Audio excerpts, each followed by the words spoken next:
Okay, guys, alternate ending. Take 43. With so many movies on the net and TV, it's kind of hard being up and film savvy. Do you catch a show while you're on the go?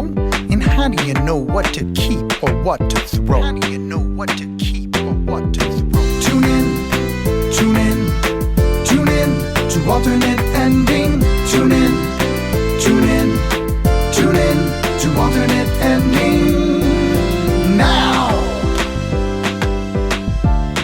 Please give a warm welcome to the hosts of Alternate Ending. Welcome to Alternate Ending, where we're discovering good movies, one bad movie at a time. I'm your co-host, critic and resident Tim Brayton. Across from me is our casual moviegoer, Carrie Jarosinski. And across from that is a sad and empty chair where there is not currently our film school dropout, Robert Jarosinski.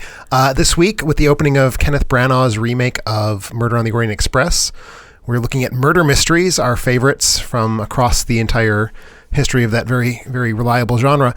But Carrie, did you eat Rob? I didn't. I actually saved his life earlier this week, just so you know.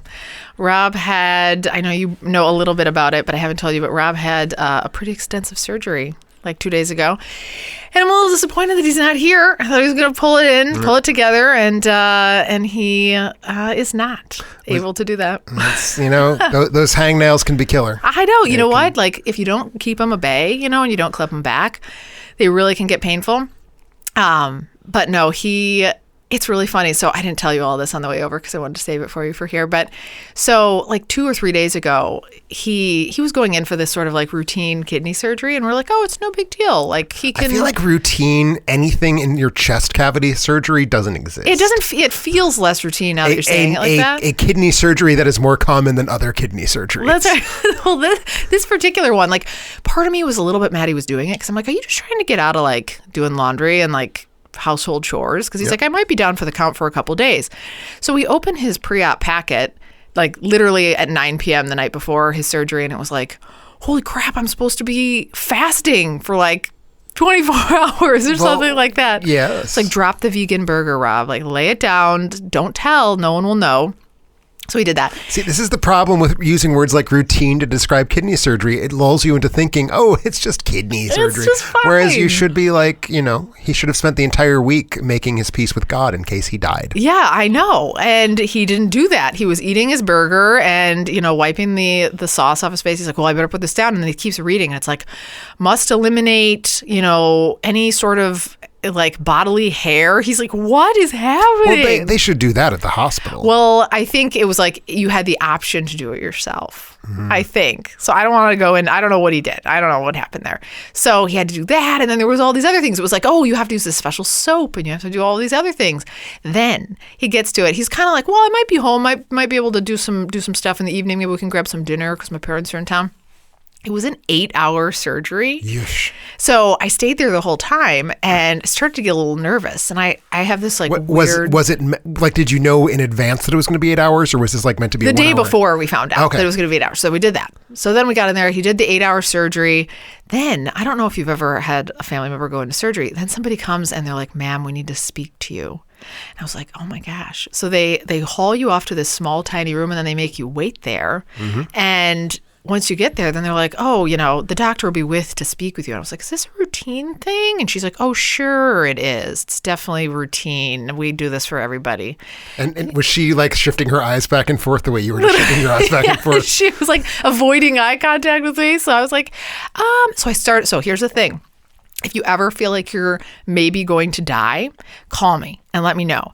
Because I do this thing where if you play out the worst possible, most tragic scenario that could ever happen 15 minutes prior to the doctor coming to talk to you, it can't possibly be that bad. Sure. So it was really bad. I played it out really badly. It was really scary. And then the doctor comes in. He's all sullen. His eyes are watery. And I was like, this isn't good. And he is like, I have to alert you. The surgery went really well, but your husband has like elephantitis of the arm. And apparently the drip that they put in went rogue. Oh, no. And it inflated his arm like a giant balloon, which I feel like is payback for that bee sting he made fun of me on another There you episode. go. This is karma, man. But anyway, but he is doing well, but unable to attend today. Yeah, so. my understanding is that he had a lung deflated and reinflated type surgery, which I have personally had many years ago. And it sucks a lot. Yeah. And, I feel for him a lot. Like, I've had a couple different thoracic surgeries in my day. They are not fun, but you have to relearn how to breathe. Yeah. And, like, I think when you put it that way, it's like, well, yeah, you relearn how to do anything. But, like, you knew how to breathe before you were a sapient being. Yeah.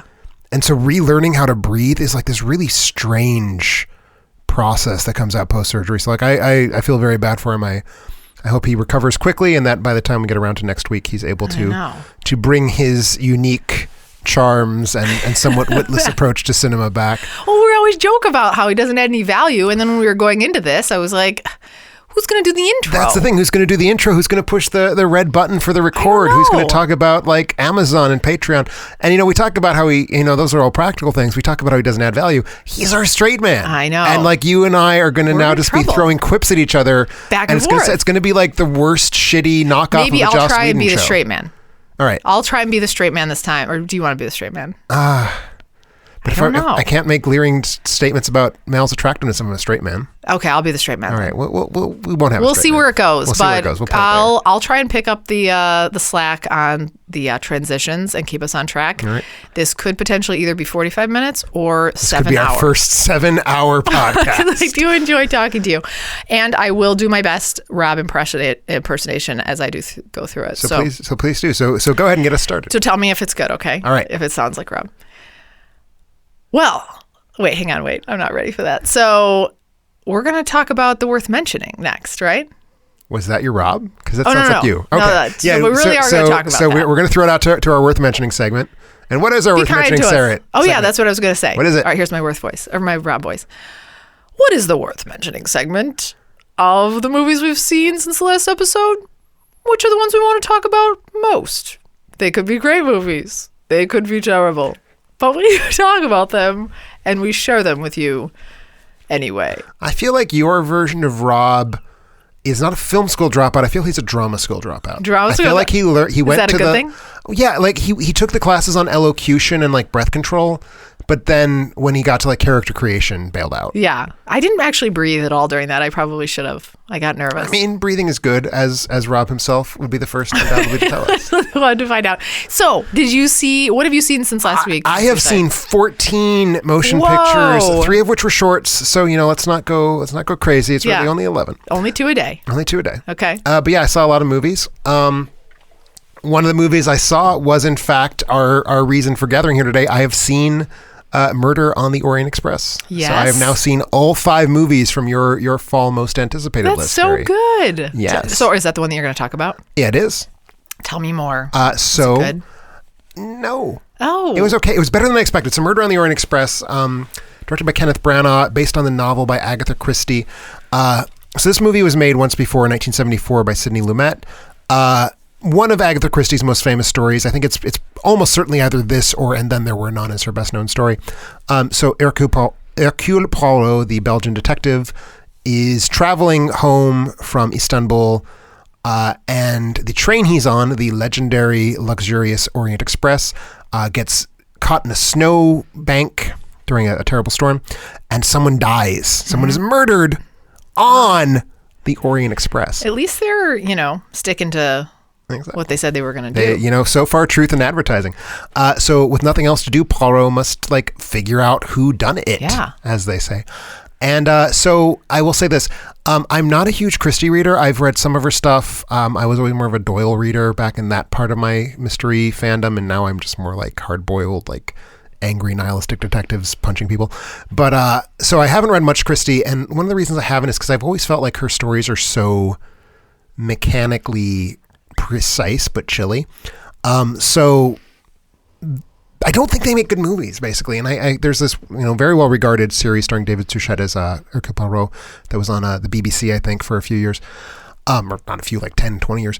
But anyway, so I don't think that Christie works terribly well as cinema. I think, and then there were none has been adapted a few good times, but I'm not a huge fan of the 1974 Murder on the Orient Express. I think it's just too much of the film is watch Poirot interview people and then process what he just learned and then interview somebody else. And then the reveal scene is I think a tough thing to handle.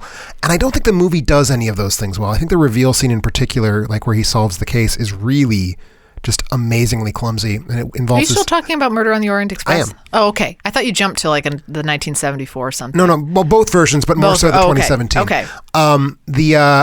The reveal scene Branagh stages in this really peculiar flashback that I didn't think worked at all.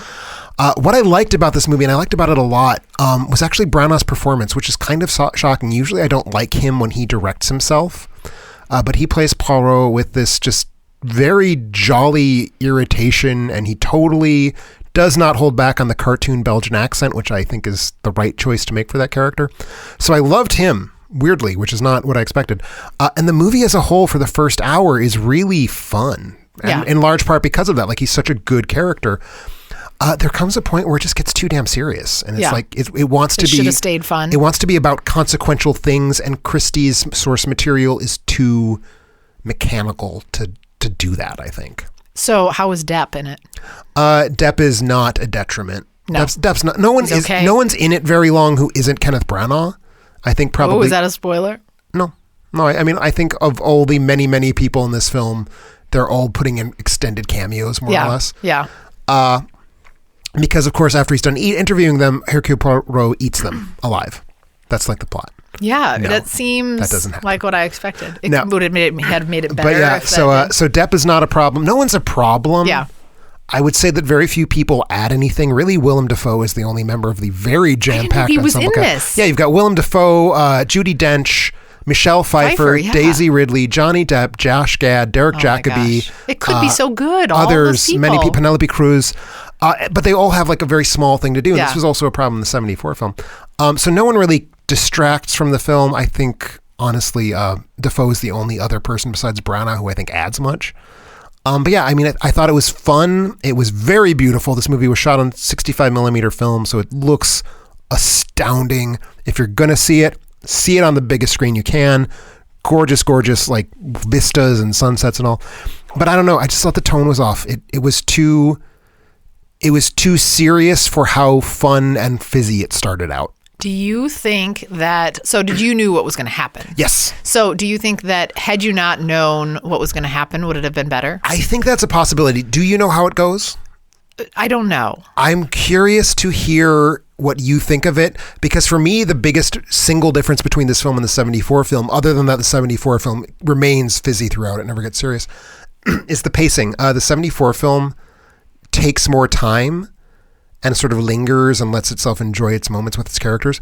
The 2017 film is just in a hurry. It wants so badly to get the mystery solved and then be done. It's under 2 hours, which is short for this material, I'd say. And I'm curious if that's something that I just felt because I know where it was going. Yeah. So I'll be curious to hear what you think about it. I want to see it, so I'm excited. I think I might like it because I love this genre, so I hope I enjoy it. I've been enjoying it. I saw one other movie, but I can't talk about it because it was in the genre of murder. What are we talking about again? Murder mysteries. Murder mysteries. It was a murder mystery. Was it one of your top five murder mysteries? Maybe. Well, okay. So I can't talk about it. All right. So I only saw the one because of the whole hospital kidney thing. But I mean, 8 hours in the hospital is like the exact perfect time to watch like 3 movies. I know. I just had to sit there nervously and think about worst case scenarios. That's when you bring your iPad and watch, I know. Bad Moms. It's a bit of a fail. I know. So I will talk about that one maybe. All right. A little bit later. But if you don't, you have to tell me what it was that you saw. I will. All right. And remember, you can find more details about the movies we've watched on alternateending.com at alternateending.com. Alternate Ending is our website. We like it a lot. We do apologize for the weird technical fuck-ups that have been happening. Apparently our review of the 2011 Thor film won't display on a mobile device. It displays fine on the desktop version. I don't know. We're trying to figure it out. Also, right now, if you want to read my review of Ex Libris, the Frederick Wiseman documentary, the only way to do that is to go through Rotten Tomatoes, because for some reason, if we try to display it on the site proper, it destroys the site, basically. So I liked Ex Libris. I gave it 4 stars. Yeah. But one other thing before we head to our break. You might be wondering about ways to support the show. Although given the quality of the website, you also might not be. You might not. You might be wondering if you can get a refund from the money you've already given. Can I unsubscribe from the show? No, you can't. You can't. So you may want to watch us. Did I already say Patreon? You haven't said Patreon. You haven't so said the word Patreon. I'm going to insert the word Patreon right here. You could become a Patreon. You could become a Patreon patron. Which is awesome. So, we love our Patreons. Patreons are the best. You can make us watch a movie. Tim can write a really fabulous review. He's a very good writer. You can pick an episode topic. Which is cool. Or you can just give us money and we'll say hi to you on the air. We could do that too. And then you can call your mom and be like, I'm on a podcast, Mom. And your mom will think that you did something with your life. That's also a really good idea. And you can do that all on our Patreon page, which is on our website. You can get to it from the front page of our website. Other things you can get to from the front page of our website are the link to buy Amazons. Good sexy. Yeah, we have this. We can do this, Tim. Rob can just take as long as it takes him to recover. Yeah, weeks and we weeks. Don't need him. I was really nervous, but we're really seamless here. And if Rob were here, he would have made a bad pun about Murder on the Orient Express, like with Murder on the Orient Express steaming chugging into movie theater stations. We missed that. I should have done that. Yeah. Sorry, Rob. So we also make purchases through our website, through our Amazon. We really appreciate all the listeners who do that. Since our last episode, here are the things that have been purchased. Here's another thing where I'm a little bit nervous. You know how Rob fudges these all the time? Yep. I understand why he fudges them now. They're a little hard to read. So anyway, all right, cheer me on. So here's the things that have been purchased. A Elmer's Trifold Premium Foam Display Board, black. All right. 36 by 48 Someone inch. Putting together, it sounds like a middle school science fair project, perhaps. You know, that is exactly what it could be. Also, maybe their science project is on chopping onions, because somebody purchased an onion chopper, pro vegetable chopper by Mueller, the strongest one you can get. Well. And it's no more tears. Who knew this? It's no more tears, so you're not going to cry when you chop the onions. That's another thing. Fun thing that actually works when you're not chopping onions. Whistle.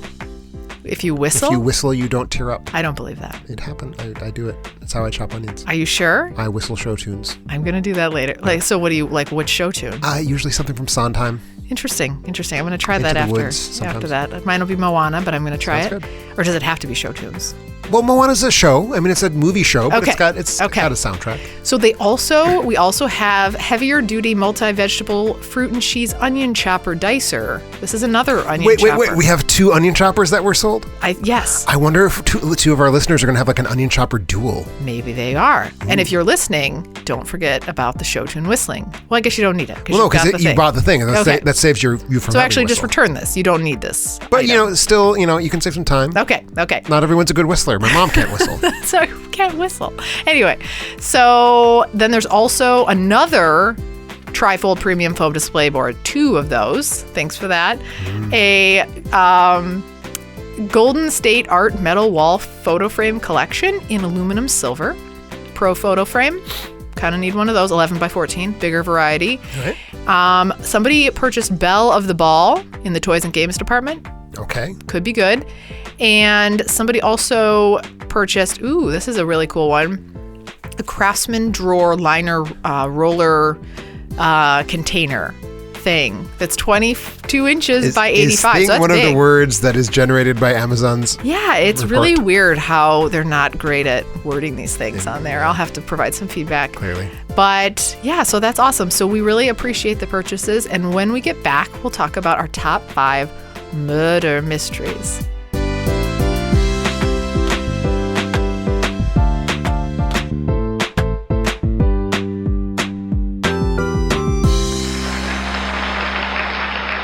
Welcome back to Alternate Ending, where in celebration of Murder on the Orient Express, we are talking about our top 5 favorite murder mysteries. So, Carrie. Yes. Murder mystery. What is a murder mystery? To me. To you. To me. To you. So, murder mystery for me is, I went mostly with whodunnits. Is that a different genre?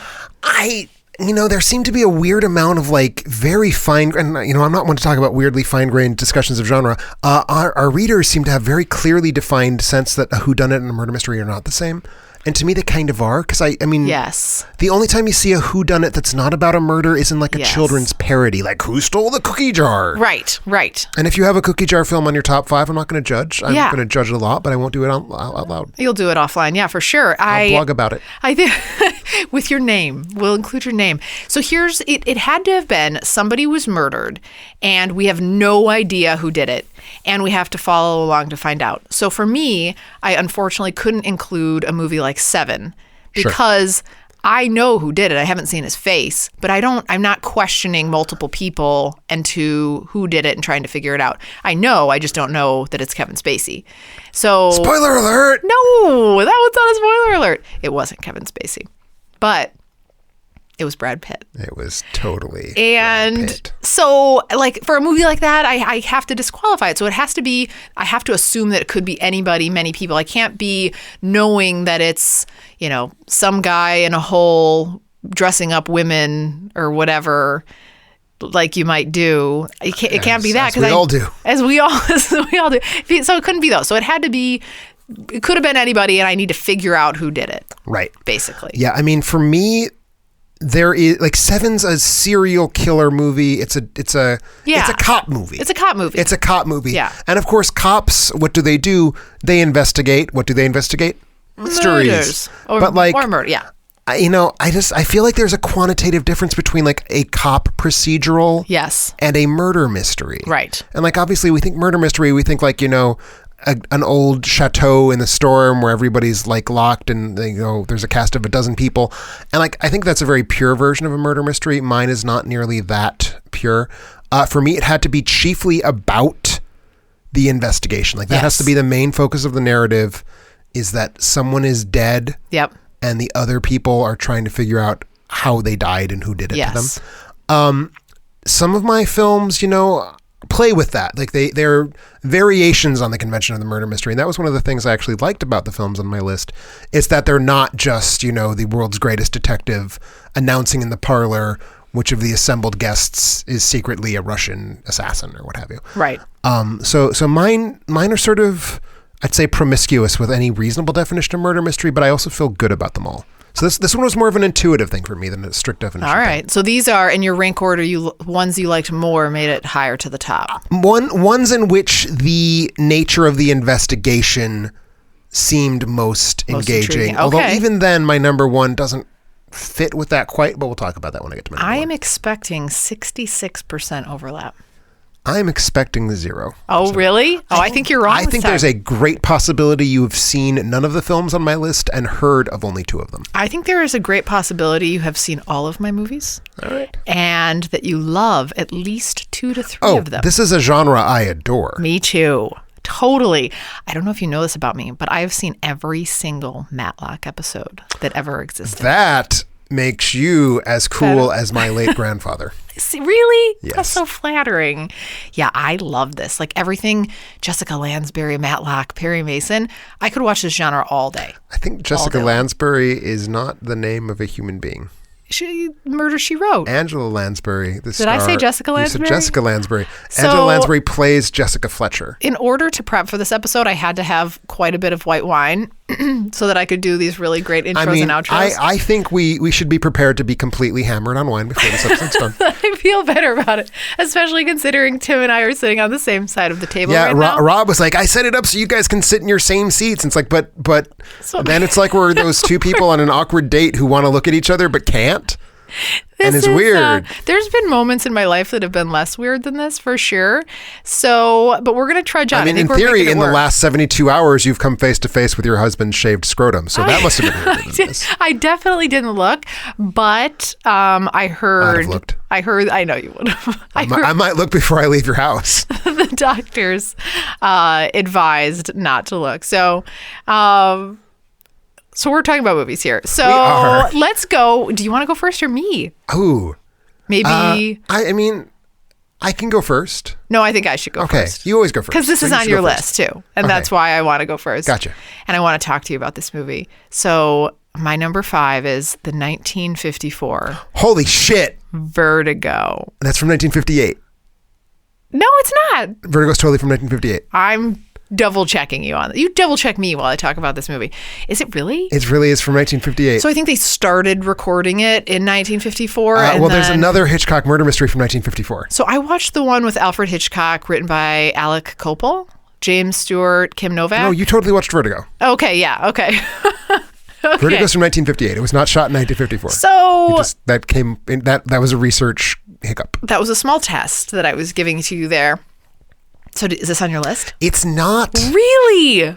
Oh my gosh! And the reason why it's not will become clear pretty fast. Okay, so I'll tell you why it made my list. It's not that, and also why it made number 5. This was a fan favorite. Like, people on the site were talking about this all over the place. Everybody has this on their list.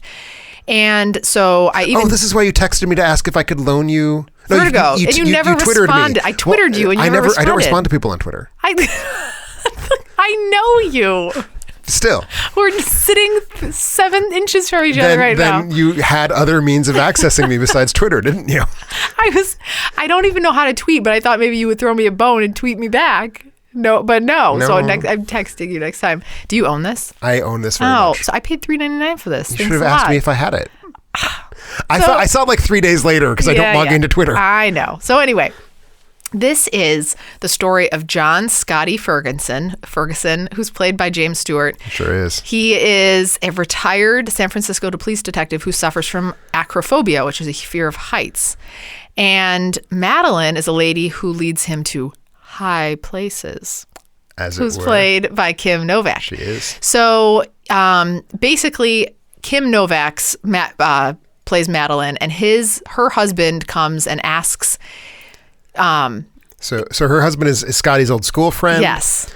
Says something weird is going on with my wife Madeline. Yes. She's possessed. She's like possessed by the ghost of Carlotta Valdez, an old San Francisco society woman who is scorned for being half Mexican or something something similar to that. Yeah.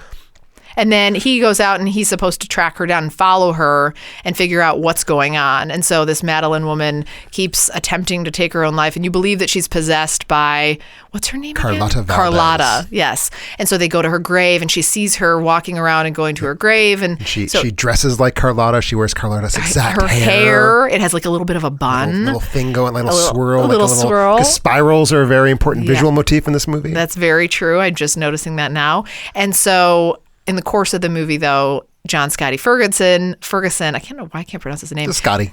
So Scotty ends up falling for the beautiful Madeline, and she is quite beautiful. And so it's... despite having a much more appropriate romantic partner in the form of his dear friend Midge, played by Barbara Bel Geddes. Which is a whole nother ballgame of weirdness thing where that she's talking about bras in front of him, and she's clearly doing it in this weird broken flirtation. She's clearly stalking him, and it's super weird. So I actually added this movie because I think it fits, and because... did you have this as a top 5 kiss?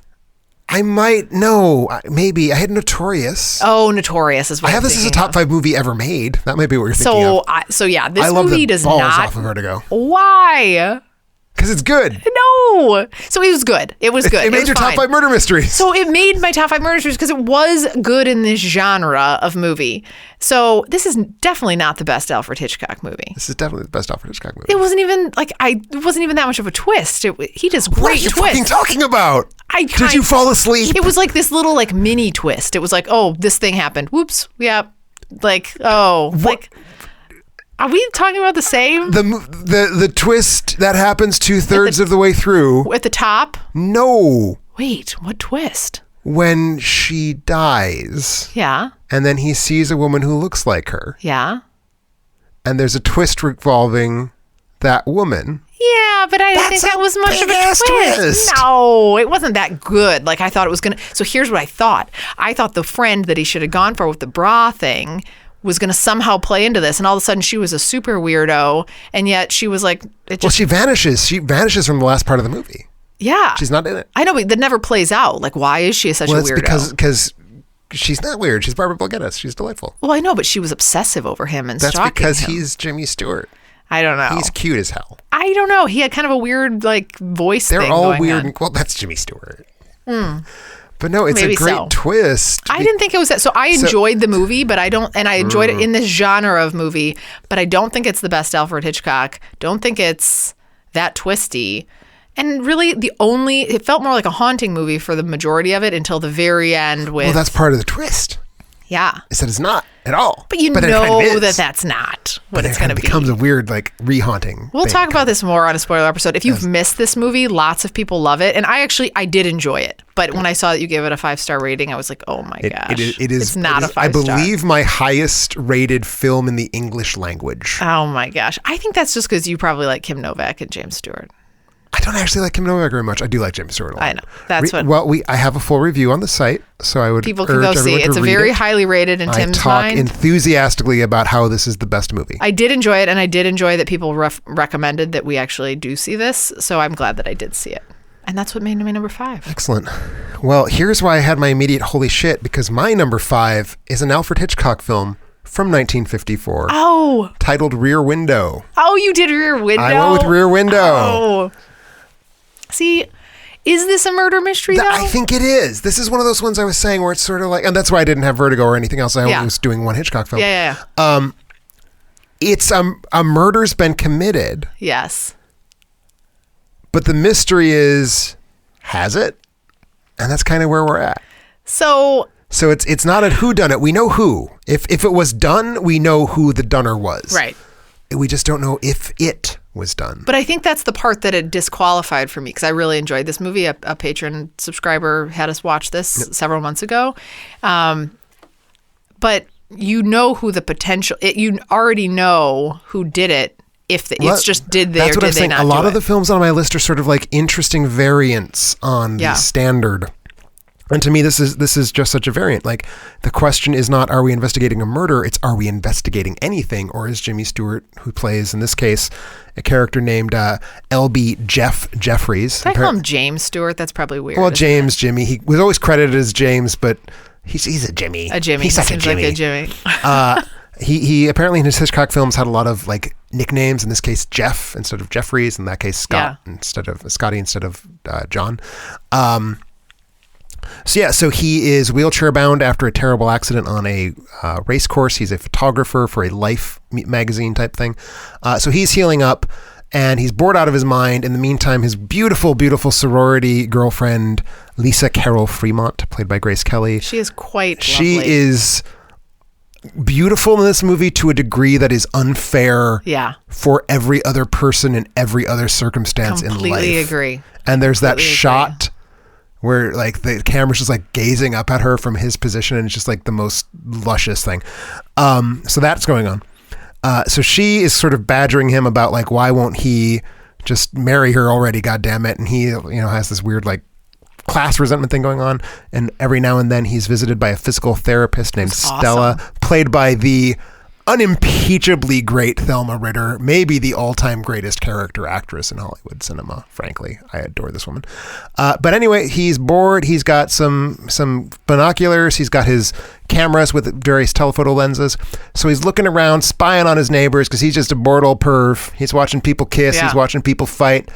And he thinks he sees across the courtyard neighbors, the Thorvalds. Raymond Burr plays Mr. Lars Thorvald. He thinks he sees the Thorvalds. He thinks he sees the husband kill his wife. Yeah. He thinks. We don't know. He doesn't know what's going on. You don't know. He's pretty sure, but everyone else is like, yeah, maybe not. And so that's the thrust of the movie is like, what did he see? Did he see anything? Is Thorvald actually a killer? And I think it's just so... It has the thing that I want murder mysteries to have most of all, which is not even vaguely a real requirement of murder mysteries. It has a sort of like sparkling champagne tone to it. Like it's fun. It's not very serious. Yeah. Seriousness is not necessarily something. I have a couple serious-ish movies, but mostly what I'm looking for is just sort of delightful wit and So how did you fun. pick this over Vertigo if your love for Vertigo? I feel like this is more of a murder mystery. No. I feel like the twist I think makes Vertigo not a murder mystery. It makes it it's gaslighting. No, but so I feel like the thing that distinguishes Vertigo is you have no idea who the murderer is. if there is a murder. Well, that's the thing. In both cases, we're not sure if there is a murder. In this case, in Rear in this Window, case, if there is a murder, if there is a murder, you know exactly. I don't know. what it is. I feel like this one's more about the investigation, and Vertigo's more about the love affair. Yeah, It's well, I more like that lust. about that. I get that. Yeah. So yeah, no, I mean, I think we can agree. Good pick. We can agree that these are both excellent motion pictures. Yes, agreed. And neither one of us needs to feel bad about ourselves. Agreed. One that only brings it up to number 4 for me, and this one is most certainly not on your list, but maybe should be, is the 1999. Anything? I mean, there are movies from 1999 that are The Bone Collector. I've never seen The Bone Collector. Oh my goodness. So this is directed by Philip Noyce and written by Jeffrey Deaver. I don't know if they did anything ever again. Oh, Philip Noyce is like a great director. Oh, is he? He's totally Okay. great. I love this movie. For some reason, it doesn't get stellar reviews, but it stars Denzel Washington, Angelina Jolie, and Queen Latifah, which I know is not selling you on this right now. No, actually, two help? of those people have, I would say, pretty cast iron reputations. Jolie maybe a little bit less so. A little less. So a quadriplegic ex-cop, Lincoln Rhyme, who's played by Denzel Washington. Lincoln Rhyme is a terrible character name. I get that. This is like up there with Harry Hole from The Snowman, but either way. Man, nothing's up there with Harry Hole. That's right. Was looking forward to. Oh, so he was going to go through like an assisted suicide situation. Like he's not happy with his life and whatever. But anyway, he's like a top-notch ex-cop. Like he knows he's the best when it comes to figuring out these woven serial killer type situations. And he gets the news that there's some weirdo out there that's been abducting people in a taxi and leaving them to die in really terrible ways, like Seven-esque ways, the movie Seven-esque ways. So like weird ways, like he steams people or like with a iron? Steamer. No, with a blow dryer. No, with like in a industrial steamer thing. I don't know. It sounds weird, but it's less weird if you see it. So he takes them out and then he collects their bones and he's leaving a trail. He wants to be caught. Like he's leaving a trail of clues along the way. And with each abduction, they feel like they're getting closer and closer. So they call in Lincoln Rhyme. They call in Denzel Washington, and they try to hunt him down, basically, with the help of Angelina Jolie, who they're tracking after him. I remember thinking this movie was so tense, and so, I don't know, it was just such a great crime drama thriller, and you didn't have any idea who it was who was doing these things. And there's definitely a twist that happens in this, too, and super tense and super good, and I'm really glad you haven't seen it because I have this feeling that you'd be not chewing me apart, ripping me apart. I feel ripping you apart. Rip you apart, My sensation is that I would have jurisdictional problems with this one. I would suggest that it might fall into it's a cop movie. It definitely leans more that way, but I guess it fell into it for me because you never actually get a glimpse of who this person is. It's always secretive and you don't know who the murderer is. So it really, in my opinion, if you don't see any sort of, the back of the person or the side of the person, or you don't get any glimpse of the person, at that point for me, it could be anybody. Like it could be Queen Latifah. You don't really know. Right. So that's why it made my murder mystery, because they still have to track down who it is. And is it someone they know or don't know that you don't know as a viewer? Okay. So that's my number 4. Have to check it out. So my number 4, keeping right up with it's a murder mystery, but it kind of isn't a murder mystery for reasons, is a movie that also shows up very high on my list of best films ever made. This is the 1944 film Laura by Otto Preminger. Oh gosh. We're not going to overlap. I thought we were. Have you ever seen Laura? No, Laura's because good. Somebody said to see Vertigo before I saw Laura. I mean, in life, yes. Yeah. For a murder mysteries, I would have been. Tell me about Laura. I want to know. So Laura is about a woman who dies. Okay. Her name is Laura. Mm-hmm. And the cop, Detective Lieutenant Mark McPherson, played by Dana Andrews, is called in to investigate. Okay. And what we quickly learn is that Laura has, sort of been this totemic figure. Like a lot of people adore her. She has a boyfriend played by Vincent Price, whose name is something or other, Shelby Carpenter. And she is the protege of this very well-known radio personality named Waldo Lydecker, played by Clifton Webb, who's this sort of gossip columnist host on the radio. And so Waldo sort of attaches himself as the annoying hanger-on as Mark tries to solve this mystery. And while this is all going on, in her apartment, which is where his sort of the base of the investigation is, there was a large portrait of herself. Like Laura had a large portrait of Laura. And the more times that Mark sees this portrait, the more obsessed he grows, and he starts to realize that he is falling in love with the portrait? Laura, who is dead. Ooh. Spoiler alert. Wait, why is that a spoiler? Because she's not Well, don't tell me. dead. Don't tell me. Everyone knows this about Laura. This No, is the thing everybody knows about I Laura. didn't know this. Well, Does it happen in the beginning? It happens pretty early on. Okay. So that's what makes it kind of not a murder mystery, is she's not actually dead. And then that changes the stakes of the thing. But let's put it aside that, this is the way the movie goes. When Laura is alive in flashbacks or when she's alive in reality, she's played by Jean Tierney. This is just one of those wonderful, fucked up movies that found a way to be really kinky and sexual in like the super repressive 1940s Hollywood system. A big part of that comes from playing Clifton Webb, who was one of the very few out gay men in Hollywood at the time. And it's impossible not to read that in his performance. Like Waldo is basically this like devouring gay id. Yeah. Who like sort of wants to possess Laura as like an idea of femininity that has been desexualized, but also there's a weird sexual element to it. It's really great. The movie is Clifton Webb's performance. Like everything about it is good. The twist is good. The mystery itself works really well. I love all the performances, but Clifton Webb being this just like sort of amazing, engaging queen bitch figure is like so great. One of the best performances of the 40s.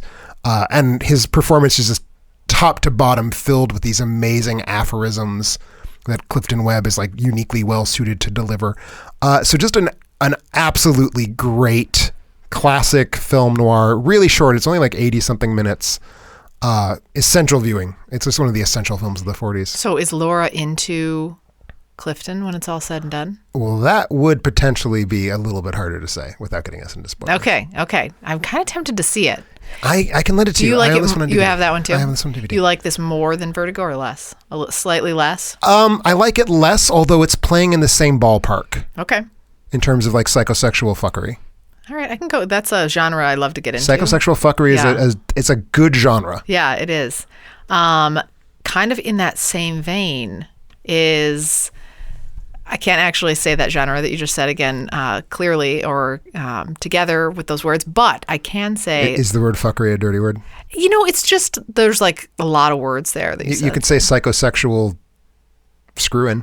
Okay, I'm going to do that for the next one because this one's not that, but mine is the 1985, this is on your list, movie Clue.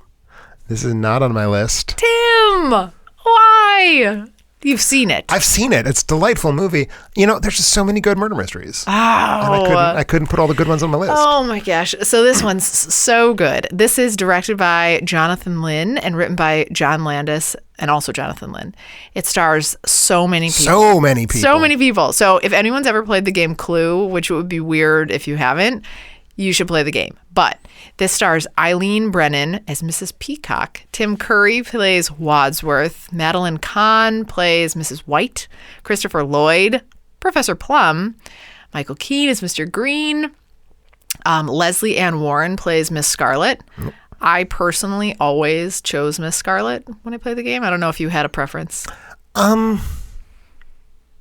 I varied. Yeah. Depending on my mood. You seem kind of like a Mr. Mustard. I gravitate Mustard. towards orange and yellow pawns. Yeah. But I also feel like playing as Colonel Mustard was sort of like engaging with British colonialism in a way that I didn't necessarily want. So then you went with... I sometimes went with Professor Plum just because he was the intellectual. Yeah, I can see that. I can see that you would think that of yourself.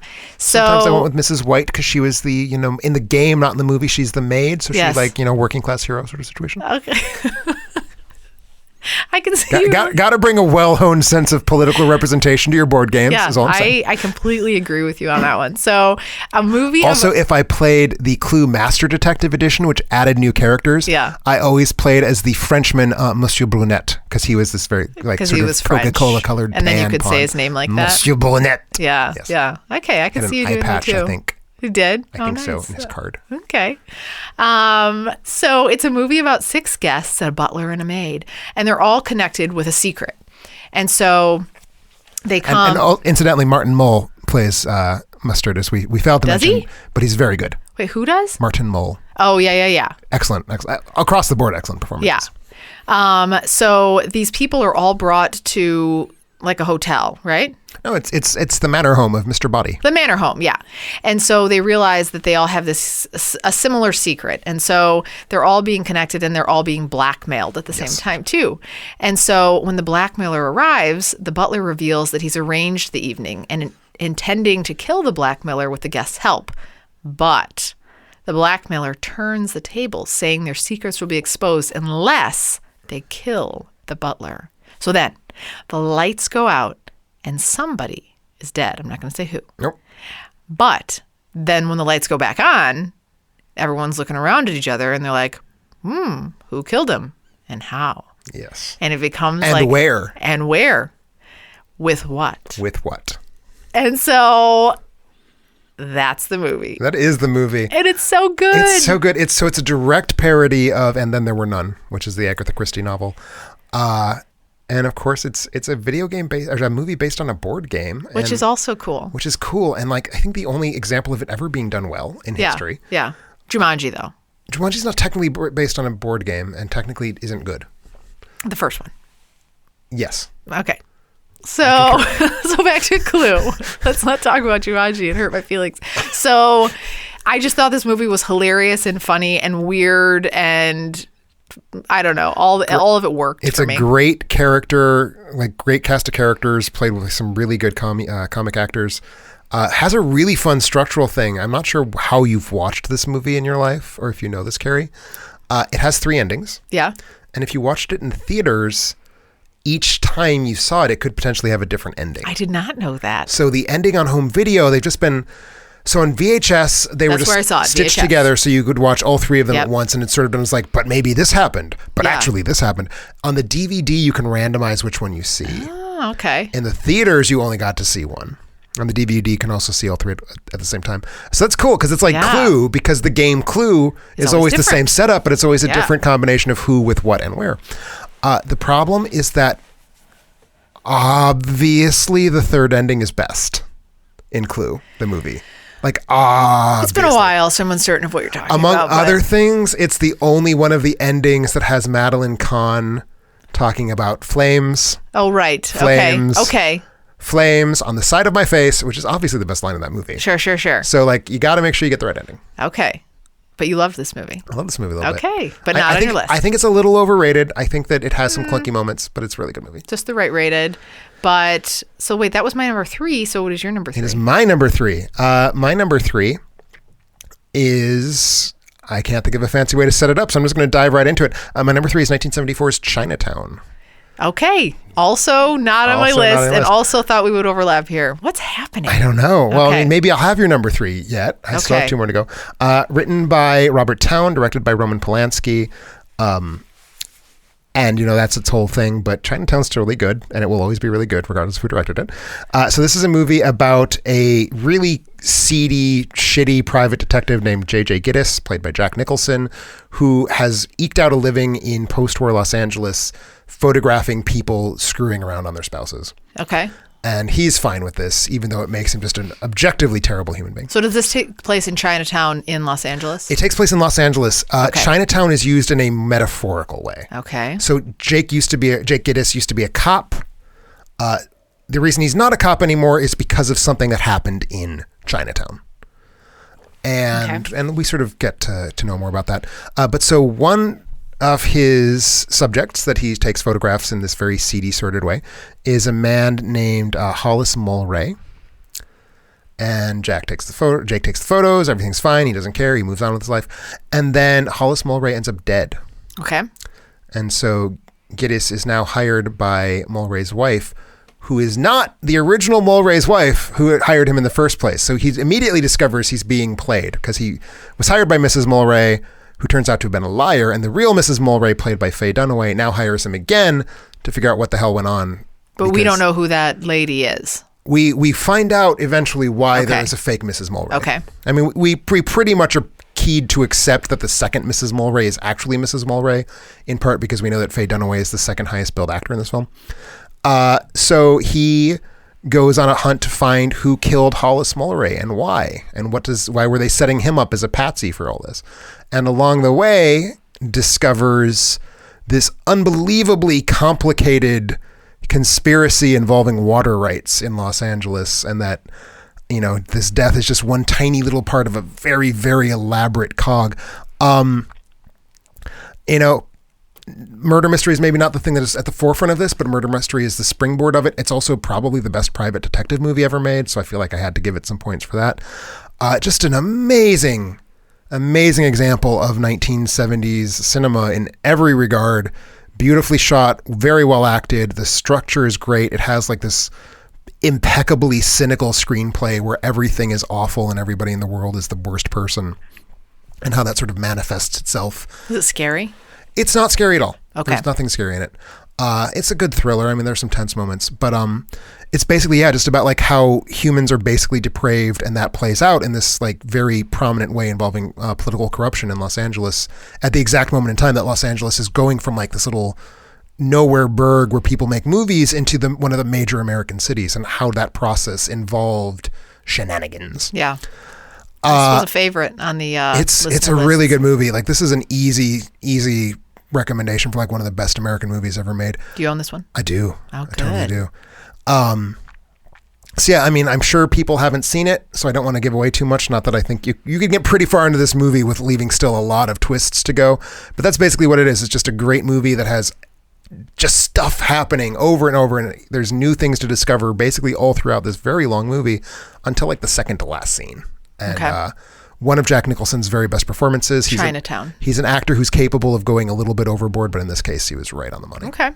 I kind of want to see that now. It's a really good movie. I'm going to borrow that. It was not like parodied as such in Who Framed Roger Rabbit, but if you think of a version of Who Framed Roger Rabbit that is not a kid's movie or a comedy, you're there. Okay. Basically. And I love that. Okay. And this is also why Who Framed Roger Rabbit didn't maybe show up on my list, because I already had Chinatown. You had it twice. That would be a lot. So speaking of duplicate picks, my number 2 is slightly better than my number 3, but similar. My number 2 is the 1945's And Then There Were None. Oh my God.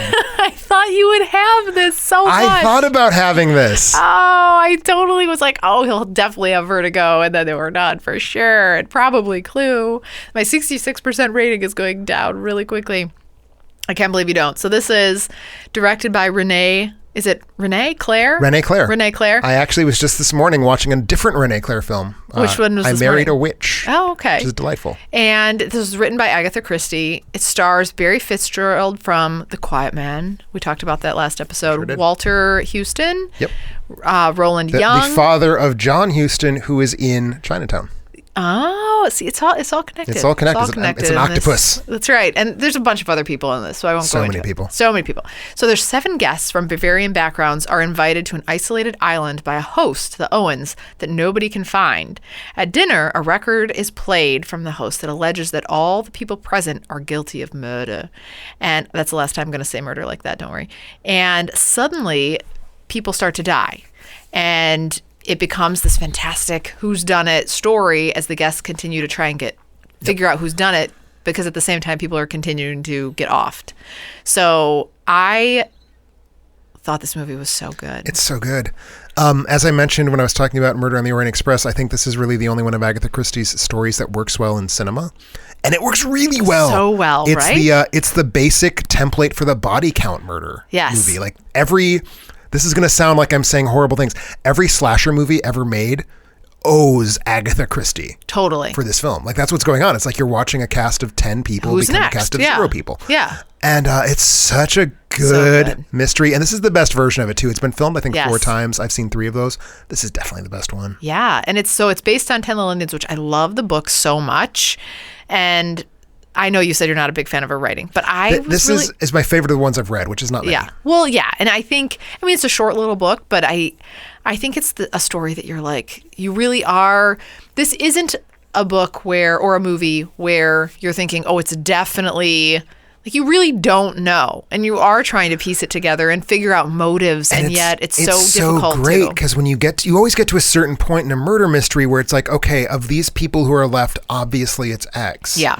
And you don't get to that point in this movie.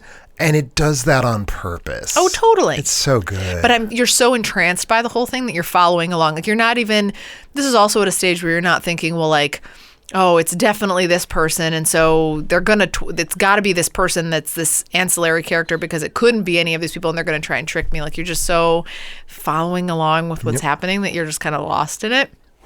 I love this movie. And that is why I chose it. I mean, again, this is one that was, this is somewhere like in my top 8.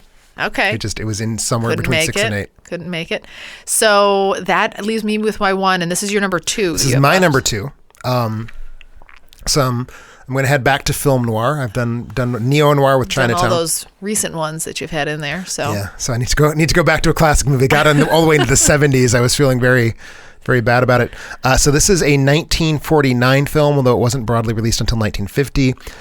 It is the film DOA, directed by Rudolph Maté, written by Russell Rouse and Clarence Green, starring Edmund O'Brien as a character named Frank Bigelow. And here is what happens in DOA. Is it Dead on Arrival? Dead on Arrival. Okay. Frank Bigelow discovers that he's been poisoned. Okay. And there's no cure. All right. So he's going to die. What's the timeline? I think it's 2 days. Maybe it's a day and a half. Okay. Long enough to do something with, but not long enough to feel like you can, go on a nice trip to the Bahamas. Sure. So he's going to die. He's going to die pretty soon. Maybe he can get the antidote if he can figure out who killed him. Oh. So that's the mystery. Who killed the guy who's not dead yet? And he's investigating his own murder. Interesting. And I don't really know that I have to say anything else about this movie, because when you hear that hook, if you're not like, ooh, I need to see DOA, like that. I don't know what to do with you. So it's a great Poverty Row film noir from 1949. Cheap as shit, short as shit. It's like, I think 80 minutes long or something. Stars a whole bunch of people you've never really heard of, including Edmund O'Brien. Pamela Britton plays the female lead. Who plays the DOA guy? The DOA guy is Edmund O'Brien. It's kind of bad marketing because he's not really DOA. He's like dead later. But he will eventually be DOA. Maybe. When he arrives into the movie, he's functionally already dead. Okay. So what if he finds the antidote? Now I need to know. So it's this sounds so good. It's pretty fucking terrific. This is one of those movies that if you're a film noir fan, you will either have already seen it or you will be seeing it very soon. It is one of the pinnacles of film noir, and everybody knows it. So the people, like, no one's, I mean, many people are, but people are not going to be hearing about DOA because I'm like, DOA, because like this is exactly what's happening right now for me. But you're not a noir fan. Oh, if you were a noir fan, you'd be like, hell yeah, DOA. I love DOA, yeah. So DOA, okay. Great movie, 1949, Rudolph Maté, DOA. All right, nice one. So this is it for me. This is my last one. I'm ready. I don't know how it's not on your list either, but this would have been. Maybe it is. This would have definitely been on our departed. It's not really departed, but he's upstairs. Rob list is the 2000 Memento. This is not on my list. No, but have you seen it? I've seen it. Oh gosh, it's so good. This is written and directed by Christopher Nolan, who I really like. It stars Guy Pearce, Carrie-Anne Moss is in this, Joe Pantoliano, and Mark Boone Jr. Yep. Yeah, and the story follows. So this is so good. So I'll tell you why. The story follows 2 storylines. One of Leonard, who's an ex-insurance investigator who can no longer build new memories. Something's happened, and things happen and they're immediately gone. He doesn't retain anything. And he's desperate and panicked to try and find the man or lady who murdered his wife. And so that's like the last thing he remembers is his wife dying. Yep. And then it goes black. That's all he has.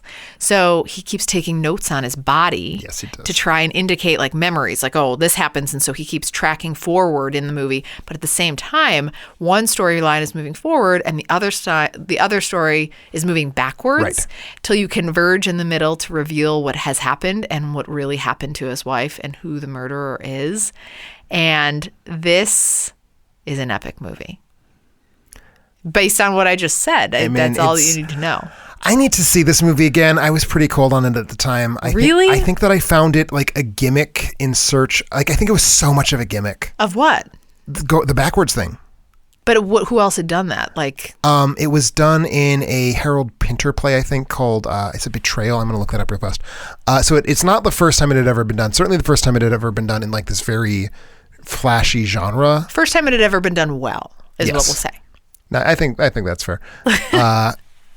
But so It's. I loved it. I don't know. You need to watch it again. I need to watch it again. Yeah. I was not super into it at the time. So Betrayal, a 1983 film based on a play by Harold. Actually, was it just a script by Harold Pinter? I'm not sure. It might have been a play by Harold Pinter. It might have been that he wrote it for a movie.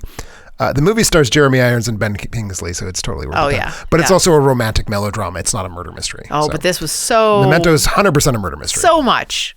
It's so good. If you guys have missed this, I will not spoil one little ounce of this movie. If you've missed this somehow, this is a movie that if you like the genre of kind of the murder mystery thriller is something that you should race out to see.